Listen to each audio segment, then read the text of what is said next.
Salam, selamat hari Minggu pada kita semua.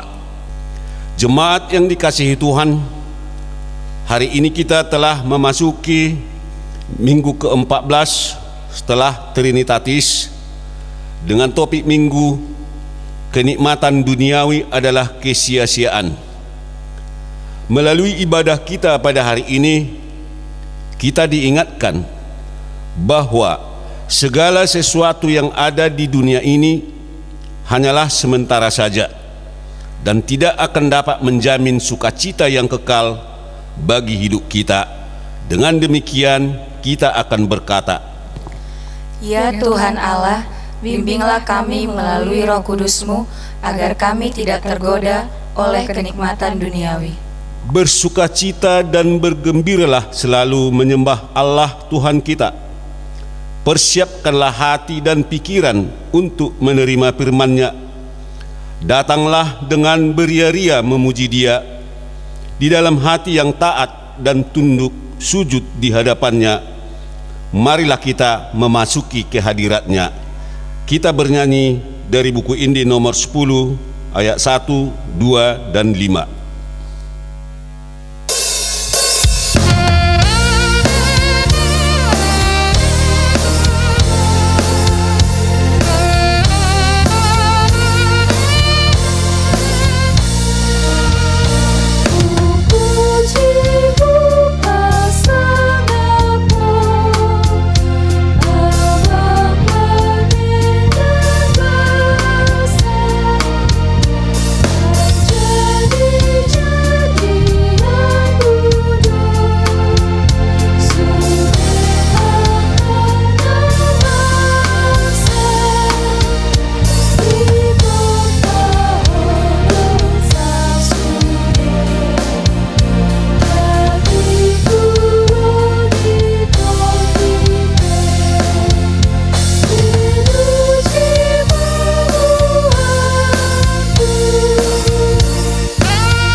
Di dalam nama Allah Bapa dan nama anaknya Tuhan Yesus Kristus dan nama Roh Kudus yang menciptakan langit dan bumi. Amin. Demikianlah firman Tuhan Allah.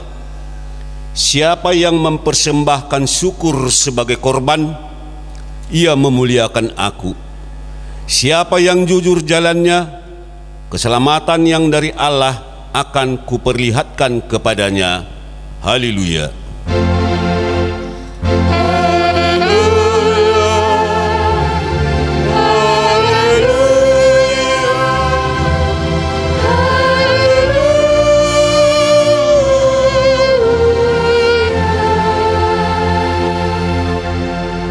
Marilah kita berdoa. Ya Tuhan Allah yang Maha Kuasa dan Maha Pengasih, kami merendahkan diri di hadapan-Mu dan memohon, penuhi dan terangilah hati kami dengan Roh-Mu, supaya kami semakin membenci dosa kami dan mulai merindukan firman-Mu yang kudus. Biarlah firman-Mu yang kudus tumbuh dalam hati kami, sehingga kami menghasilkan buah-buah yang baik. Kami mohon semuanya itu karena Tuhan Yesus Kristus Tuhan kami. Amin. Kita bernyanyi dari buku Injil nomor 128 ayat 1 dan 5.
Marilah kita dengarkan hukum Taurat Tuhan dalam ibadah minggu kita hari ini yang tertulis di titah 6 sampai dengan 9 dan maksudnya. Titah ke-6, jangan engkau membunuh, maksudnya adalah kita harus takut serta kasih kepada Allah. Sebab itu jangan kita mengancam kehidupan tetangga kita maupun mendatangkan bahaya kepadanya, melainkan kita harus bersahabat dan membantu kebutuhan hidup mereka.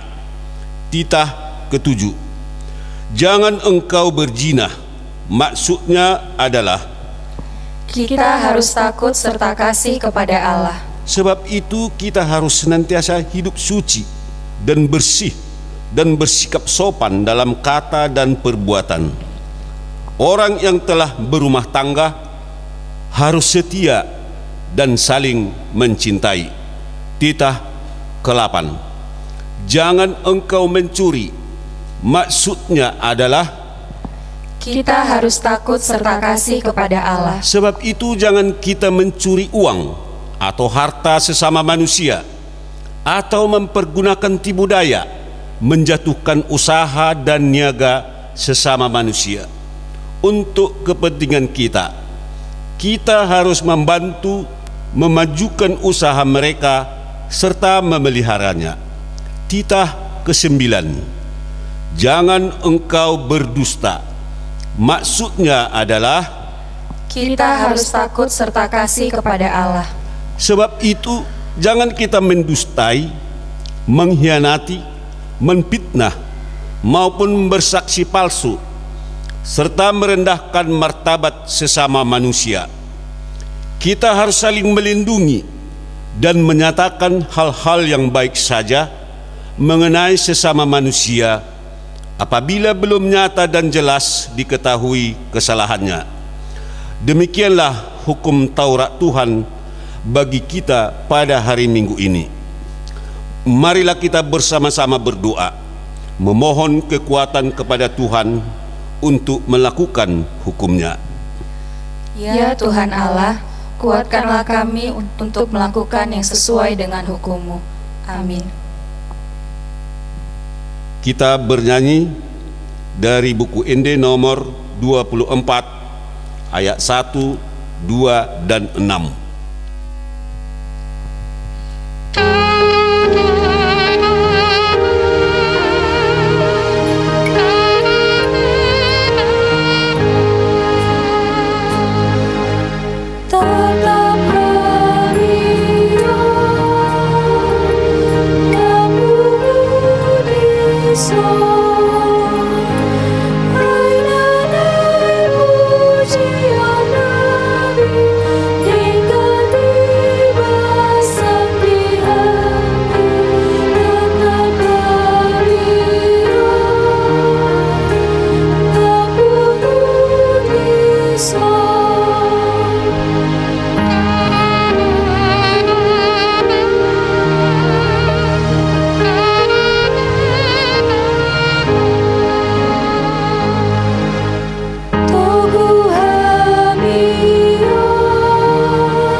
Marilah kita merendahkan diri untuk mengaku dosa kita.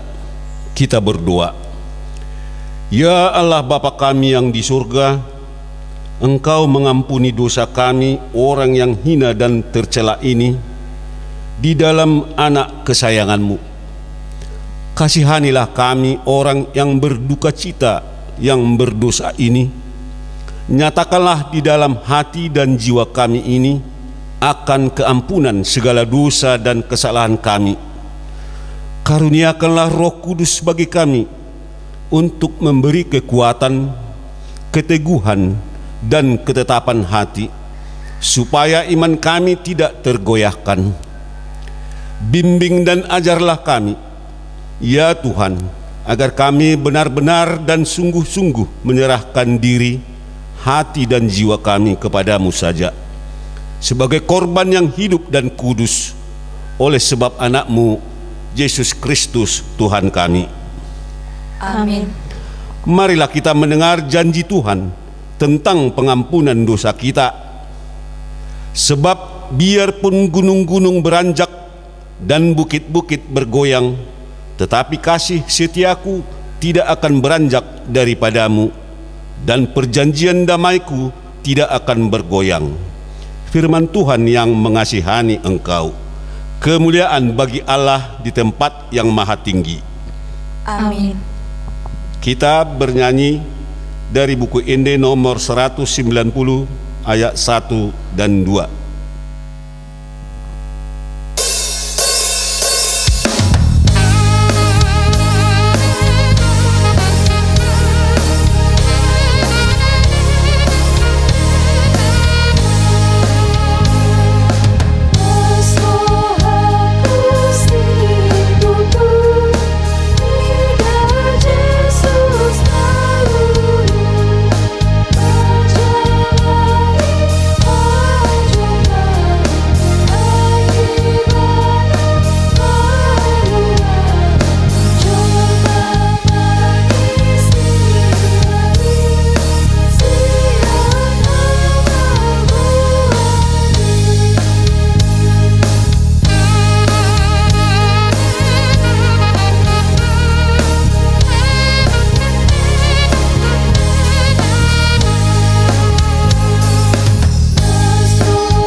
Firman Tuhan yang menjadi epistel Minggu 14 setelah Trinitatis hari ini, yang tertulis dalam Galatia pasal 5 ayat 19 sampai dengan ayat 21.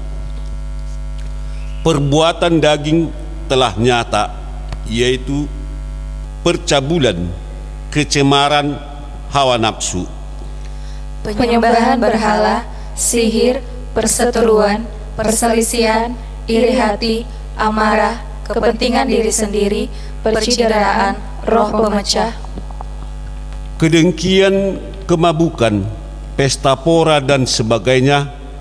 Terhadap semuanya itu kuperingatkan kamu, seperti yang telah kubuat dahulu, bahwa barang siapa melakukan hal-hal yang demikian, ia tidak akan mendapat bagian dalam kerajaan Allah.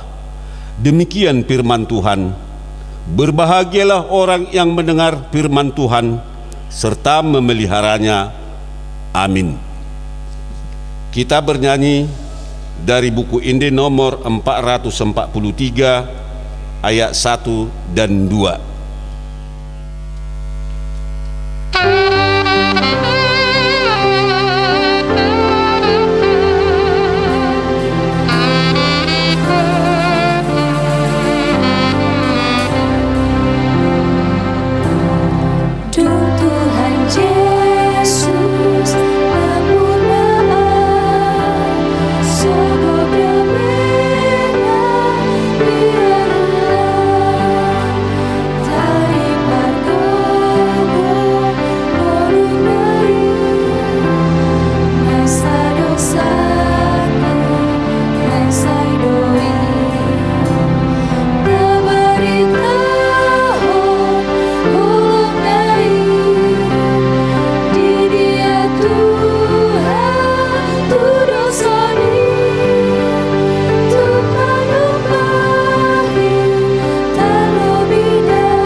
Marilah kita bersama-sama mengaku iman kepercayaan kita, sebagaimana teman-teman seiman di seluruh dunia, kita bersama-sama mengucapkannya.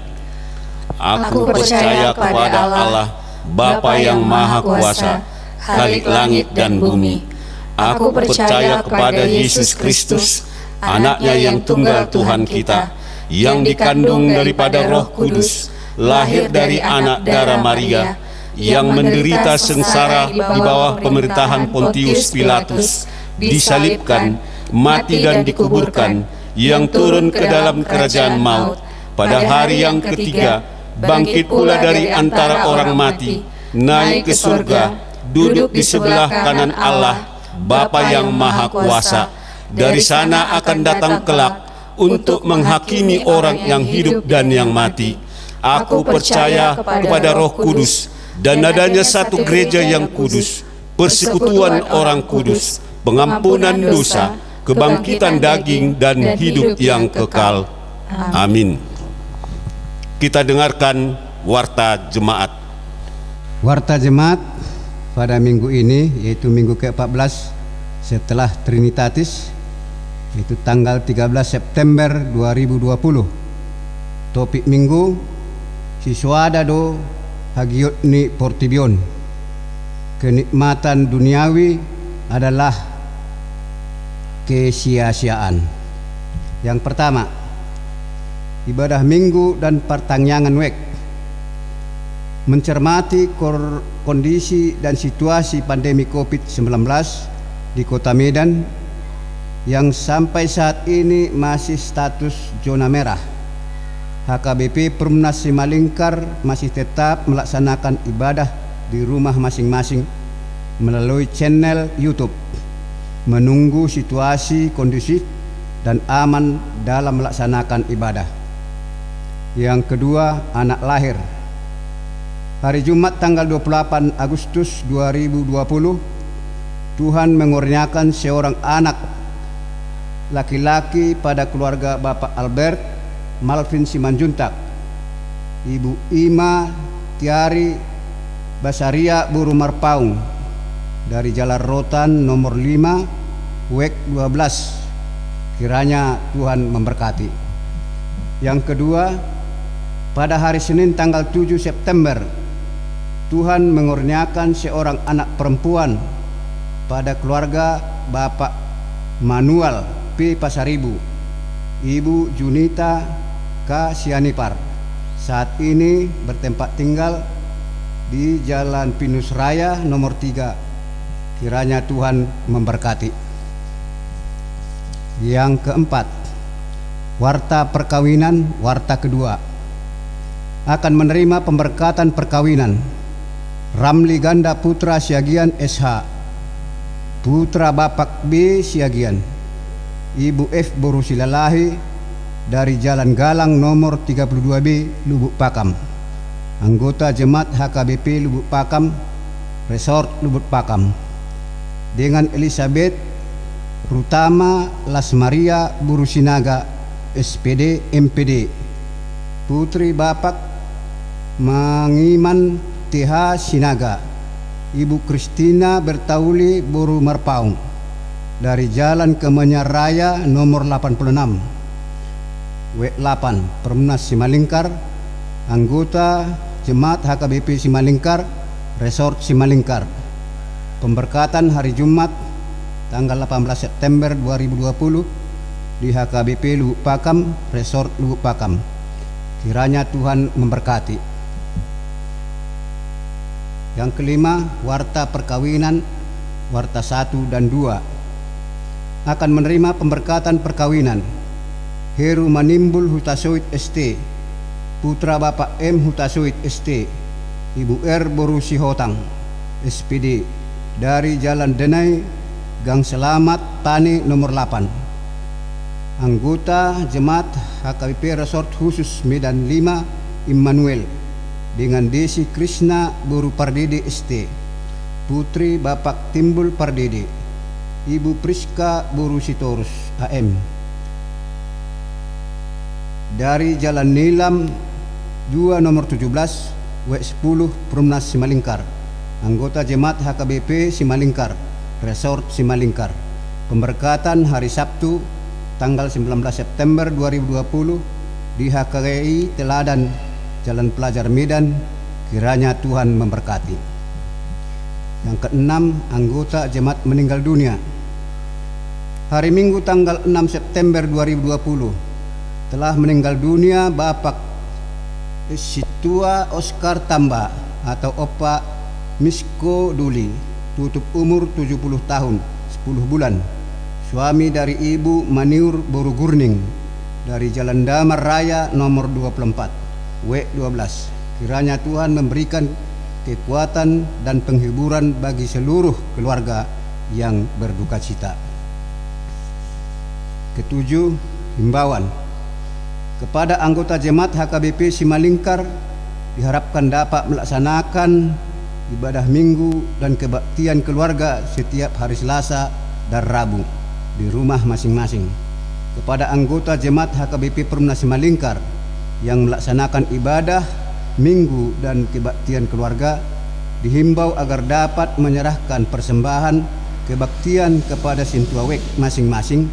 Demikian juga halnya dengan persembahan bulanan. Yang keenam, bersatu melawan COVID. Sesuai dengan anjuran pemerintah RI kepada seluruh warga negara Indonesia, termasuk warga gereja, maka untuk meminimalisasi pandemi COVID-19 diperlukan kesadaran, partisipasi dan tanggung jawab bersama untuk senantiasa bersatu melawan COVID-19 dengan cara A. Senantiasa menjaga kebersihan lingkungan. B. Rajin mencuci tangan dengan sabun dan air mengalir. C. Selalu memakai masker jika keluar rumah. D. Menjaga social distancing, jaga jarak, dan menghindari kerumunan massa. Yang terakhir, yang ke-9, pemakaian gereja gedung SKM atau gedung Naposo bisa dapat kita lihat sesuai dengan jadwal yang ada di dalam buletin. Demikian warta gereja pada saat ini. Kita bersatu dalam doa. Allah Bapa kami yang bertahta di kerajaan sorga, puji syukur kami panjatkan kehadirat-Mu ya Tuhan atas segala kebaikan-Mu yang selalu melindungi kami hingga bisa kami Tuhan beribadah saat ini di rumah kami masing-masing. Semuanya Tuhan itu adalah belas kasih-Mu, bukan karena kebaikan kami, bukan karena kekuatan kami, tapi yakin dan percaya bahwa Tuhan selalu melindungi kami dimanapun kami berada. Bapak Surgawi, pada saat ini kami masih beribadah di rumah kami masing-masing. Biarpun Tuhan di rumah kami masing-masing, kami yakin dan percaya bahwa ibadah kami dapat diterima Tuhan, menjadi dupa yang harum di hadapan Tuhan dan sukacita bagi kami. Bapak Surgawi, kami telah mendengarkan warta jemaat pada saat ini, di mana Tuhan telah mengurniakan anak kepada keluarga jemaat-Mu yang ada di Simalingkar ini, yaitu keluarga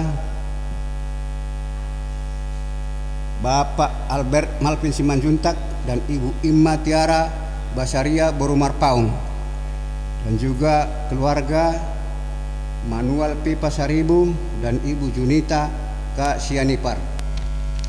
Kami berdoa kepada anak tersebut, kiranya Tuhan selalu memelihara dan menjauhkan segala sakit penyakit, dan juga orang tuanya Tuhan berikan hikmat agar anak tersebut nanti setelah besar menjadi anak yang baik di hadapan keluarga, di hadapan orang tuanya, di hadapan masyarakat, terlebih di hadapan-Mu ya Bapa.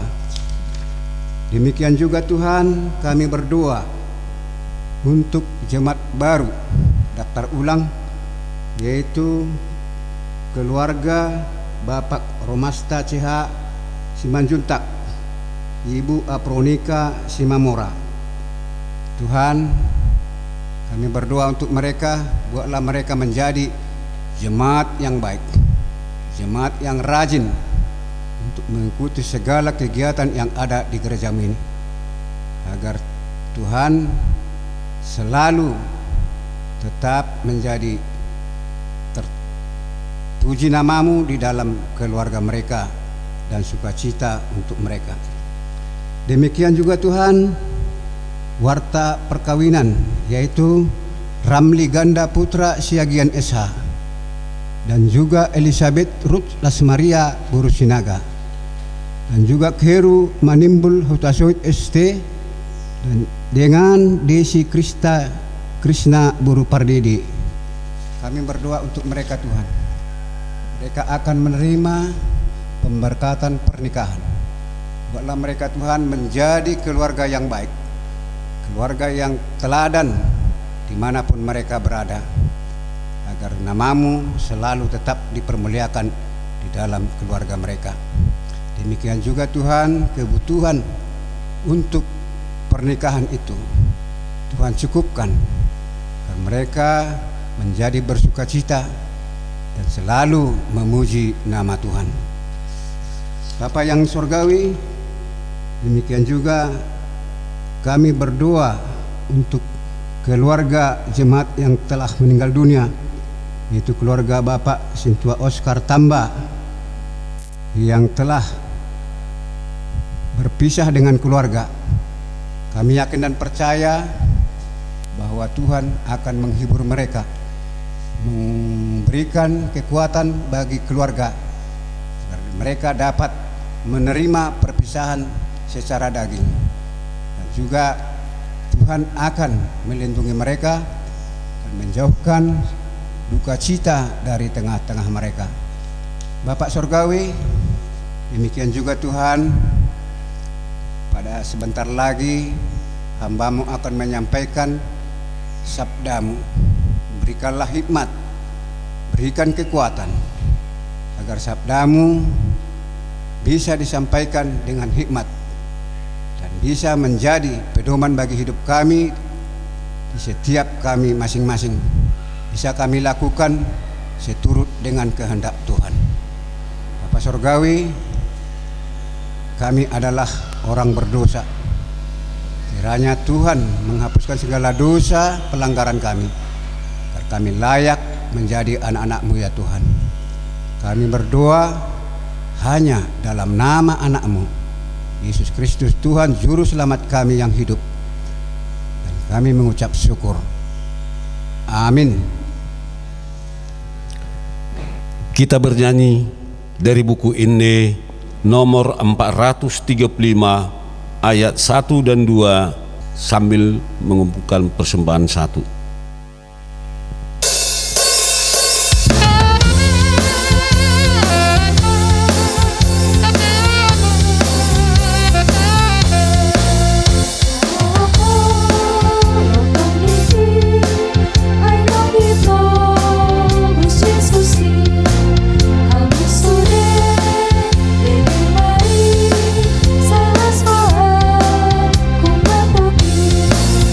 Sola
Kita berdoa. Damai sejahtera Allah yang melampaui segala akal, itulah kiranya yang memelihara hati dan pikiran saudara di dalam Kristus Yesus Tuhan kita. Amin. Saudara-saudara yang terkasih di dalam nama Tuhan Yesus Kristus, selamat hari Minggu buat kita sekalian. Semoga di hari Minggu ini kita masih tetap semangat walaupun dalam masa sulit akibat pandemi COVID-19, dan tetap bergairah bersama bersekutu di dalam persekutuan dengan Tuhan. Oleh karena itu saya akan membacakan kepada kita nats yang menjadi nats khotbah kita pada hari Minggu ini, tertulis dalam Pengkhotbah pasalnya yang kedua, dimulai dari ayatnya yang keempat sampai dengan ayatnya yang ke-11. Pengkhotbah pasal 2 ayat 4 sampai ayat 11 saya akan bacakan untuk kita sekalian. Berikut firman Tuhan. Aku melakukan pekerjaan-pekerjaan besar, mendirikan bagiku rumah-rumah, menanami bagiku kebun-kebun anggur. Aku mengusahakan bagiku kebun-kebun dan tanam taman, dan menanami dengan rupa-rupa pohon buah-buahan. Aku menggali bagiku kolam-kolam untuk mengairi dari situ tanaman pohon-pohon muda. Aku membeli budak-budak laki-laki dan perempuan, dan ada budak-budak yang lahir di rumahku. Aku mempunyai juga banyak sapi dan kambing, domba melebihi siapapun yang pernah hidup di Yerusalem sebelum aku. Aku mengumpulkan bagiku juga perak dan emas, harta benda raja-raja dan daerah-daerah. Aku mencari bagiku biduan-biduan dan biduanita, dan yang menyenangkan anak-anak manusia, yakni banyak gundik. Dengan demikian, aku menjadi besar, bahkan lebih besar daripada siapapun yang pernah hidup di Yerusalem sebelum aku. Dalam pada itu hikmatku tinggal tetap padaku. Aku tidak merintangi mataku dari apapun yang dikehendakinya, dan aku tidak menahan hatiku dari sukacita apapun. Sebab hatiku bersukacita karena segala jerih payahku, itulah buah segala jerih payahku. Ketika aku meneliti segala pekerjaan yang telah dilakukan tanganku, dan segala usaha yang telah kulakukan untuk itu dengan jerih payah, lihatlah, segala sesuatu adalah kesia-siaan dan usaha menjaring angin. Memang tak ada keuntungan di bawah matahari. Demikian pembacaan firman Tuhan. Saudara-saudara yang terkasih di dalam nama Tuhan Yesus Kristus, segala sesuatu adalah sia-sia. Itulah kesimpulan pengkhotbah.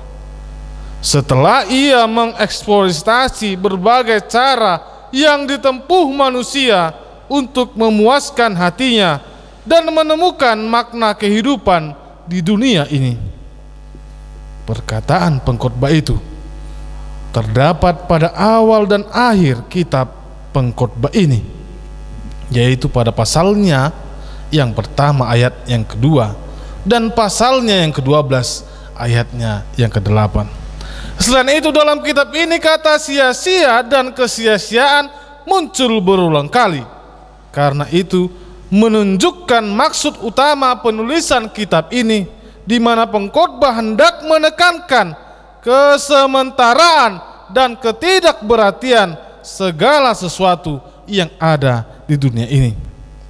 Penulis kitab pengkhotbah ini merujuk kepada satu nama, Raja Salomo sebagai anak Daud, dalam pengkhotbah 1 ayat 1, yang menuliskan perjalanan di akhir hidupnya sebagai gambaran apa yang telah dilalui dan dimilikinya. Terdapat 3 kitab yang dituliskan oleh Raja Salomo semasa hidupnya. Antara lain, saat dia masih muda, dia menuliskan kitab Kidung Agung. Dan saat dia telah menjadi seorang ayah, maka dia menuliskan tentang nasihat-nasihat kepada anak-anaknya, yaitu kitab Amsal. Dan setelah di akhir-akhir hidupnya, ia menuliskan kitab pengkhotbah yang menuliskan segala perjalanan hidup yang telah dilaluinya akan berujung kepada satu kata: takut akan Tuhan. Bahwa kita akan menuju tempat kembali bersama dengan Tuhan.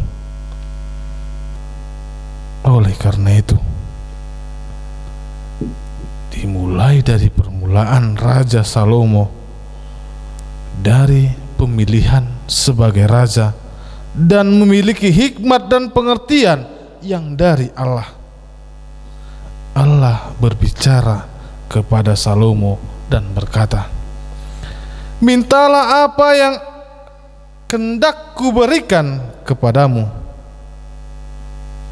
Dalam kesempatan ini Salomo meminta dengan rendah hatinya suatu hikmat dengan meminta hati yang paham menimbang perkara untuk menghakimi umatnya dengan dapat membedakan antara yang baik dan yang jahat, sehingga sebelum dan sesudah Raja Salomo tidak ada raja yang memiliki kemampuan seperti dia. Dengan hikmat, dengan pengertian dari Allah, Raja Salomo telah melakukan banyak perkara-perkara besar. Termasuk salah satunya, dia berhasil membangun bait suci Allah. Dalam naskah khotbah ini ada 3 perbuatan yang besar yang diutarakan oleh Salomo, yaitu yang pertama, dia membangun rumahnya yang penuh dengan anggur dan buah-buahan yang menggambarkan suatu kehidupan yang dapat memenuhi segala keperluannya. Bahkan dia juga menyediakan kolam-kolam air untuk mengaliri tanaman dan pohon-pohonnya. Dalam hal ini menggambarkan bahwa sumber kehidupannya, sumber dari apa yang memeliharanya, terjaga sehingga tetap dapat menghasilkan. Dan yang kedua, Raja Salomo juga membeli budak-budak laki-laki dan perempuan, dan ada budak-budak yang lahir di rumahnya. Dia juga memiliki sapi, kambing, dan banyak, melebihi siapapun yang ada di Yerusalem sebelum dia. Hal ini juga menunjukkan bahwa dia berkuasa atas tanah yang berada di sekitar Yerusalem dan antara bangsanya dan bangsa sekitarnya penuh dengan damai di seluruh negerinya. Dan yang ketiga, Raja Salomo juga mengumpulkan perak dan emas, harta benda raja-raja dan daerah-daerah yang ada di sekitarnya. Bahkan dia mencari biduan-biduan dan biduanita-biduanita yang menyenangkan anak-anak manusia, yaitu para gundiknya. Di ayat 8. Hal ini menunjukkan pertahanan perang dan kekayaan dari Raja Salomo melebihi raja yang ada di bumi ini, karena dia berhasil menguasai kawasan-kawasan yang ada di sekitar Yerusalem. Namun semuanya itu dengan tujuan agar seluruh bumi menyaksikan hikmat yang telah ditaruh Allah dalam hatinya. Saudara-saudara yang terkasih, dengan hikmat dan pengertian dari Allah, Raja Salomo telah menjadi besar daripada siapapun yang pernah ada di Yerusalem. Semua ini adalah anugerah dan pemberian dari Allah, karena Tuhan telah membuat Salomo menjadi luar biasa di mata seluruh bangsa Israel dan dikaruniai keagungan kerajaan yang belum pernah ada di tanah Yerusalem, sampai segala yang dipandang mata dapat menjadi miliknya, dan juga dia tetap bersukacita. Pengkhotbah pun ingin mengetahui apakah hal itu dapat memuaskan hatinya. Ia pun melakukan segala hal yang oleh banyak orang dipandang sebagai kesenangan, seperti minum anggur, seperti membangun rumah, dan juga hal yang lain. Demikian juga halnya kita manusia dalam mengambil tindakan dan menyikapi segala sesuatu yang ada di dalam hidup kita ini, khususnya pada masa-masa sulit ini, pada masa-masa akibat pandemi COVID-19 yang sedang melanda dunia. Melalui nas khotbah ini, hal yang pertama sekali kita diharapkan agar tetap berhikmat dalam mengerti yang telah terjadi, bahwa ini adalah ujian dan peperangan melawan pandemi COVID-19 yang merebak di seluruh dunia, yang saat ini juga kita harus berpikir bukan lagi untuk menyalahkan dan menuduh satu sama lain, tetapi hendaknya kita berhikmat dalam menghadapi masalah ini bersama. Kalaupun ada masih yang kurang berhikmat, Yakobus 1 ayat 5 mengatakan, mintalah kepada Allah. Kalaupun ada yang kurang berhikmat, mintalah kepada Allah, karena kita lebih dahulu ingin Tuhan perbaharui lebih lagi, lebih baru lagi hari demi hari dalam suatu ujian, karena ujian akan menghasilkan ketekunan. Kalau kita baca dari ayat 3 dari Yakobus 1 ayat 3, ketekunan, ujian akan menghasilkan ketekunan dan menjadi ketekunan itulah yang menjaga kita dan menjaga kita untuk tidak berkurangan di dalam iman. Saudara yang terkasih, pada masa-masa sulit ini juga melalui khotbah kita diingatkan untuk tetap bekerja keras, untuk tetap bekerja keras, membuka wawasan pikiran, bahkan lebih kreatif dalam melaksanakan pekerjaan kita, berpikir lebih lagi, sama halnya seperti para anak-anak remaja yang sedang duduk dalam bangku sekolah, dipaksa untuk belajar memanfaatkan teknologi, dipaksa untuk memanfaatkan situasi yang ada, bukan lagi kepada bermain-main, tetapi tetap lebih serius, lebih bekerja keras begitu juga yang lain. Karena doa kita sama, bencana ini agar segera berakhir. Kita bekerja keras, kita membuka kreativitas, pola pikir, dan tetap menjaga kesehatan. Sebab ketika kita sudah diperbaharui dengan segala jerih payah kita, maka kita juga percaya layaknya Salomo yang memperoleh sukacitanya, kita juga akan peroleh sukacita yang dari Allah. Oleh karena itu, Paulus mengingatkan jemaat yang ada di Tesalonik, 2 Tesalonik 3 ayat 10 mengatakan, jika seorang tidak mau bekerja, janganlah ia makan. Oleh karena itu, saudara-saudara yang terkasih di dalam nama Tuhan Yesus Kristus, mari kita tetap berjuang, mari kita tetap berada dalam hikmat yang telah Allah berikan kepada kita. Tetap mencari hikmat dan bekerja keras harus kita lakukan.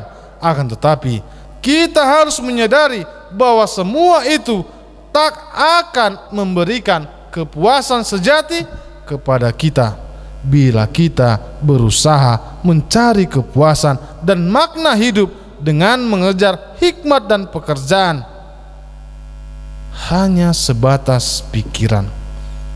Pada akhirnya kita akan kecewa.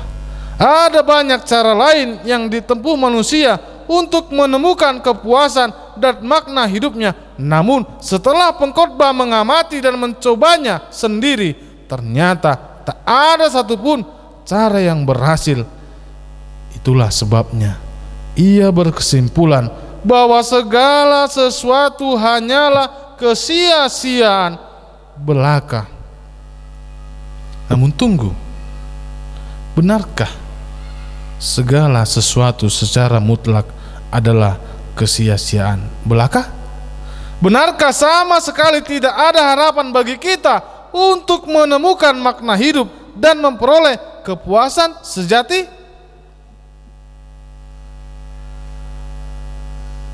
Puji syukur kepada Allah, ternyata itu bukan kesimpulan akhirnya.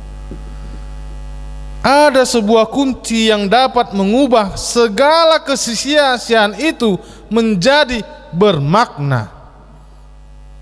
Inilah kesimpulan akhir yang diberi pengkhotbah.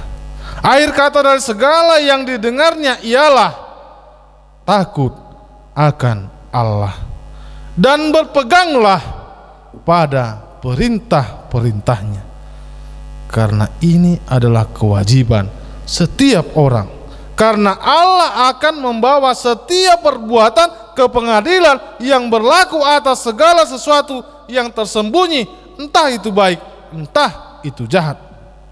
Seluruh hidup kita akan bermakna bila kita menjalaninya dalam takut akan Tuhan.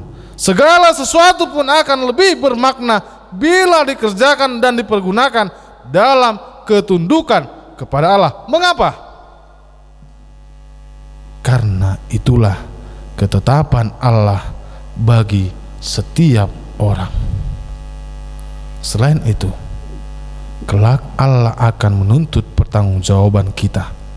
Ia akan menghakimi segala perbuatan kita menurut keadilan dan kebenarannya. Apakah gunanya kepuasan selama hidup yang singkat ini, di dunia yang singkat ini, namun kelak kita menerima hukuman yang kekal? Karena itu penting bagi kita untuk senantiasa mengarahkan pandangan kepada Tuhan, karena Dia telah menyediakan kekekalan selama kita berada di dunia yang fana ini. Penting pula bagi kita untuk memiliki juru selamat yang dapat menjamin keselamatan kekal Bila tidak, kita akan terus-terus dihinggapi ketakutan dan kekhawatiran akan kematian. Pertanyaannya, sudahkah Anda memiliki juru selamat? Sudahkah Anda memiliki yang menjamin hidup Anda kepada keselamatan yang kekal? Bila belum, datanglah pada Yesus Kristus. Dia adalah satu-satunya juru selamat dunia. Hanya di dalam Dia sajalah ada jaminan keselamatan. Dia telah mengorbankan dirinya untuk menanggung segala dosa dan hukuman yang diperuntukkan kepada manusia.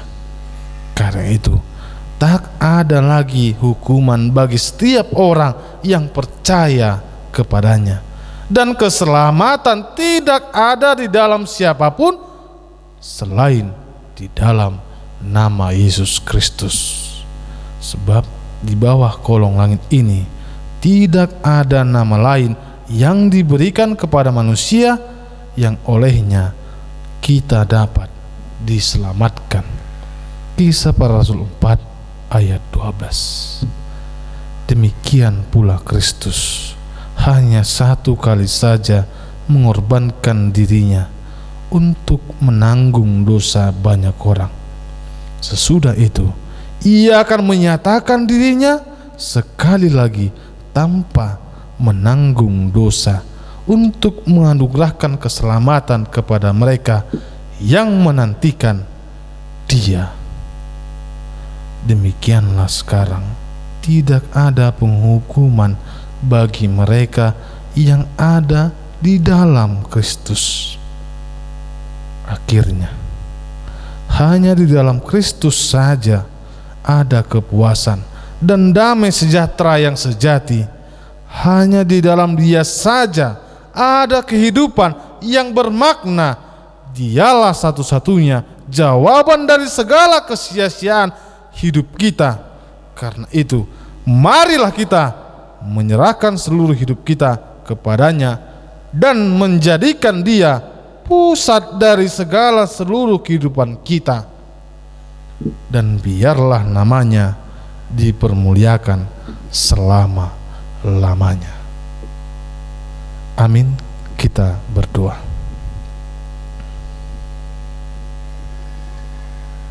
Segala puji dan syukur hanya kepadamu ya Tuhan, atas cinta kasih-Mu,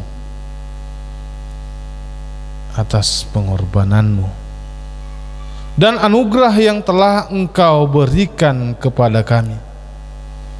Kami dapat Tuhan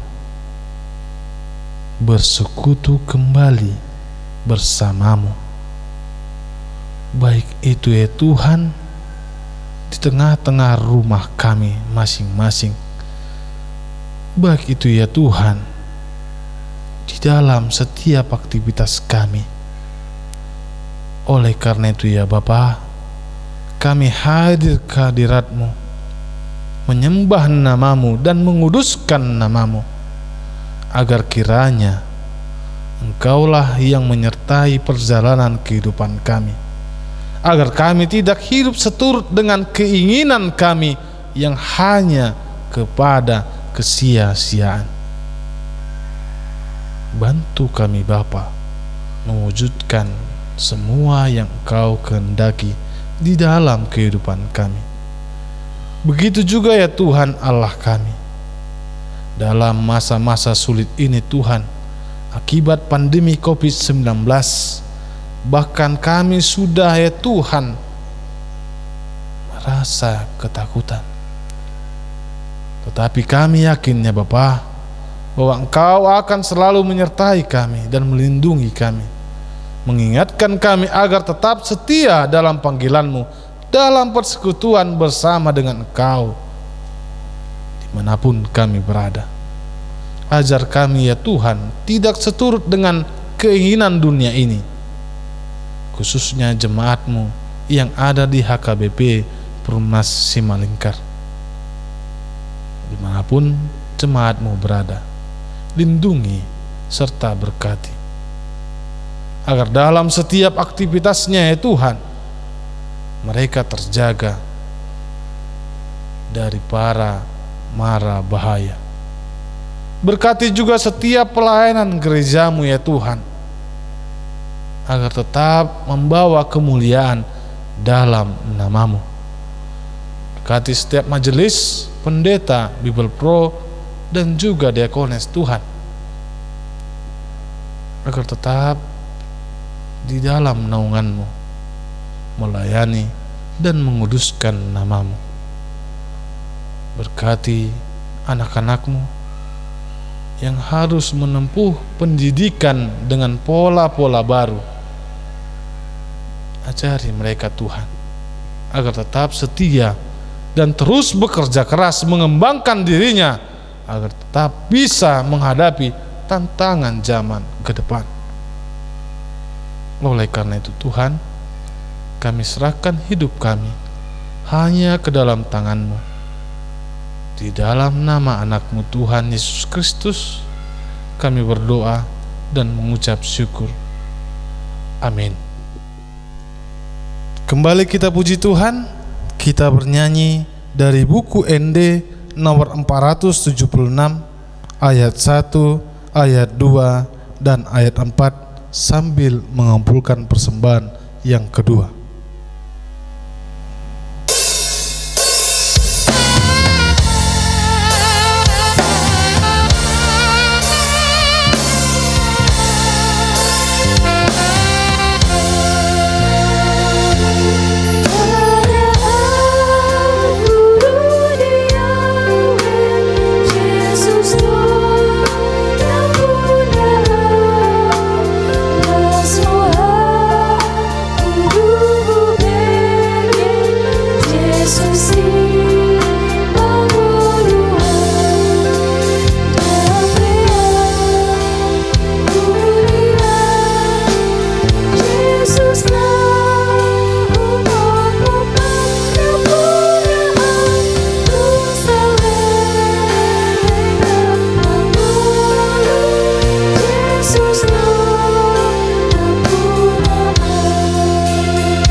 Marilah kita berdoa untuk menyerahkan persembahan kita kepada Tuhan. Ya Allah Bapa kami yang di surga, kami mengaku bahwa Tuhan adalah sumber dari segala karunia yang melimpah dalam kehidupan kami masing-masing. Sebagian daripada karunia itu kami serahkan kembali kepada persembahan kepada Tuhan. Terimalah dan berkatilah persembahan umat-Mu ini, agar dapat kami pergunakan untuk pekerjaan pelayanan kerajaan Tuhan di dunia ini. Bukalah hati kami untuk mengenal betapa banyak berkat dan karunia yang kami peroleh dari Tuhan, supaya kami senantiasa bersyukur kepadamu. Di dalam nama Yesus Kristus Tuhan kami. Amin.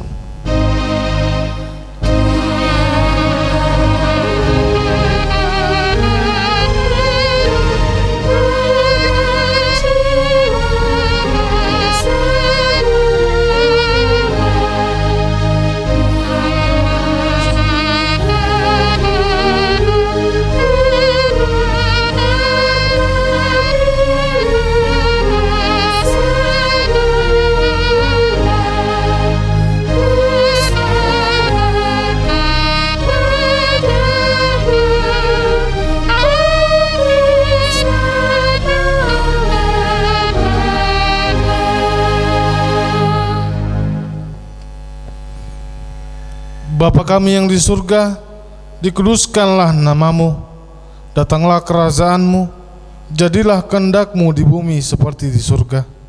Berikanlah kami pada hari ini makanan kami yang secukupnya, dan ampunilah kami akan kesalahan kami, seperti kami juga telah mengampuni orang yang bersalah kepada kami.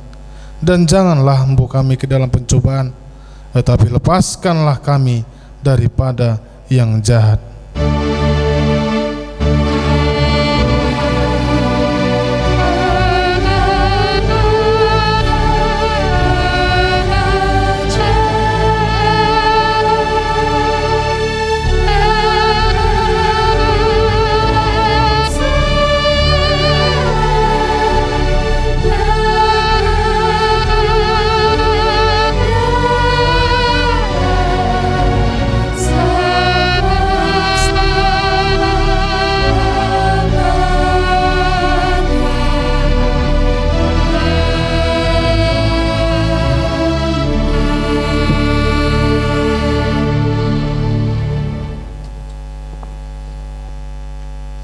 Tuhan memberkati engkau dan melindungi engkau.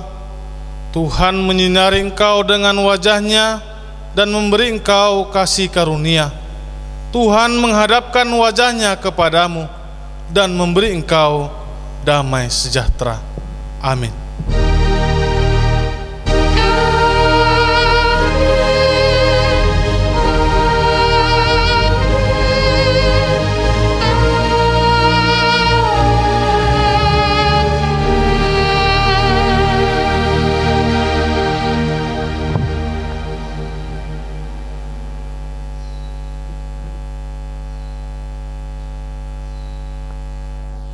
Selamat hari Minggu untuk kita semua.